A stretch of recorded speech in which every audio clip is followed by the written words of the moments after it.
एक छोटे से गांव में गीता नाम की एक लड़की रहती थी। वो बहुत ही सीधी सादी, मेहनती और हंसमुख स्वभाव की थी। उसे खाना बनाना बहुत पसंद था और उसके हाथ के बने पकवान पूरे गांव में मशहूर थे। उसकी माँ हमेशा उसे समझाती थी, बेटी, ससुराल में हमेशा मुस्कुराकर रहना, सबका दिल जीत लेना। गीता भी हंसते हुए कहती, माँ, मैं सबको खुश रखूंगी। कुछ समय बाद गीता की शादी एक अच्छे परिवार में हो जाती है। शादी के बाद जब वो पहली बार अपने ससुराल पहुंचती है तो थोड़ा घबराई हुई होती है, लेकिन चेहरे पर वही प्यारी मुस्कान रहती है। अगले दिन उसकी पहली रसोई होती है। सास मुस्कुराते हुए कहती है, गीता, आज कुछ अच्छा बना ले। गीता सोचती है, आज मैं सबको कुछ अलग और स्वादिष्ट खिलाऊंगी। वो जल्दी उठती है, किचन में जाती है और बड़े प्यार से मोमोज बनाती है। भाप से गर्मा गर्म मोमोज तैयार होते हैं, साथ में चटपटी चटनी भी बनाती है। फिर वो सब कुछ अच्छे से सजाकर डाइनिंग टेबल पर रखती है। जब घर के लोग खाते हैं तो सब हैरान रह जाते हैं। वाह, इतने स्वादिष्ट मोमोज! सास खुश होकर कहती है, गीता, आज से हम सुबह सुबह मोमोज ही खाएंगे। ये सुनकर गीता थोड़ी हैरान होती है, लेकिन मुस्कुरा देती है। अगले दिन फिर सास कहती है, गीता, आज फिर मोमोज बना ले। गीता फिर से जल्दी उठती है, आटा गूंथती है, सब्जियां काटती है और मोमोज तैयार करती है। धीरे धीरे यही रोज का सिलसिला बन जाता है। कुछ दिन बाद गीता थकने लगती है। वो मन ही मन सोचती है, ये तो रोज मोमोज ही खाते हैं, मैं इतनी सुबह उठकर रोज कैसे बनाऊं? लेकिन वो कुछ कह नहीं पाती क्योंकि उसे अपनी माँ की बात याद आती है, हमेशा मुस्कुराकर रहना। एक दिन गीता बहुत थक जाती है, उसकी आंखें नींद से भारी होती हैं, लेकिन फिर भी वो किचन में जाकर मोमोज बनाने लगती है।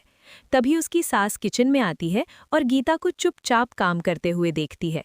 सास प्यार से पूछती है, क्या हुआ गीता, तुम थकी हुई लग रही हो?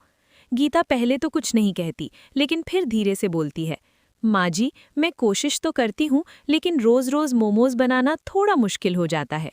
सास कुछ पल के लिए चुप रहती है, फिर मुस्कुराकर कहती है, अरे पगली, तूने बस पहले क्यों नहीं बताया? फिर सास कहती है, हमने तो बस तेरे हाथ का स्वाद पसंद आ गया था, इसलिए रोज मांग लेते थे, लेकिन इसका मतलब ये नहीं कि तुझे रोज इतना मेहनत करनी पड़े। अगले दिन डाइनिंग टेबल पर कुछ नया होता है, गर्मा गर्म पराठे, सब्जी और दही। घर के सब लोग मिलकर खाते हैं और बहुत खुश होते हैं। सास कहती है, अब से हफ्ते में 1-2 दिन मोमोज, बाकी दिन अलग अलग खाना। गीता के चेहरे पर राहत की मुस्कान आ जाती है। वो सोचती है, सच में बात करने से हर समस्या हल हो सकती है। उस दिन के बाद गीता और उसके ससुराल वालों के बीच प्यार और समझ और भी बढ़ जाता है। गर्मी अपने चरम पर थी। एक तरफ बड़ी बहन रिया अपने एसी वाले कमरे में बैठी थी, लेकिन आज भी उसके चेहरे पर वही खालीपन था।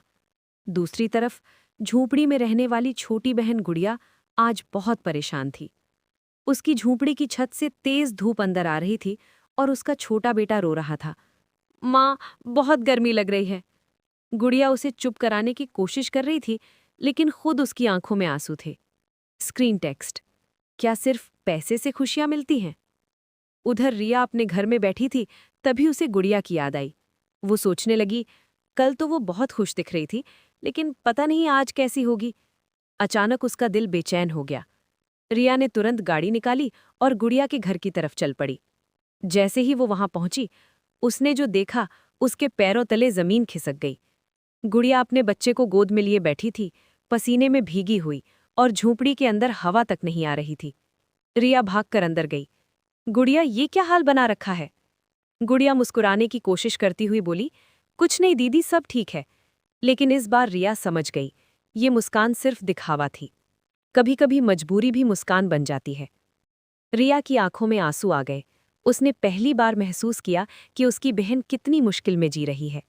रिया ने तुरंत अपना फोन निकाला, किसी को कॉल किया और बोली, अभी के अभी यहाँ पंखा, कूलर और जरूरी सामान भेजो। गुड़िया चौंक गई, दीदी ये सब मत करो, हम संभाल लेंगे।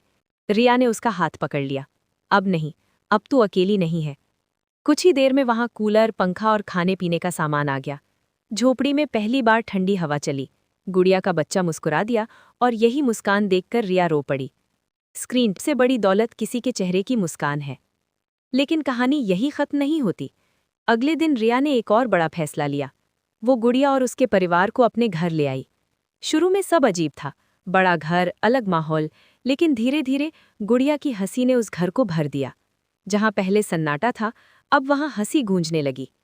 रिया के ससुराल वाले भी बदलने लगे। अब सब साथ बैठकर खाना खाने लगे, बातें करने लगे। रिया ने महसूस किया, जिस खुशी को वो बाहर ढूंढ रही थी, वो तो उसके अपने रिश्तों में ही थी। असली अमीरी दिल में होती है, घर में नहीं।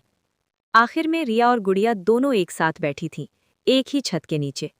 गुड़िया बोली, दीदी,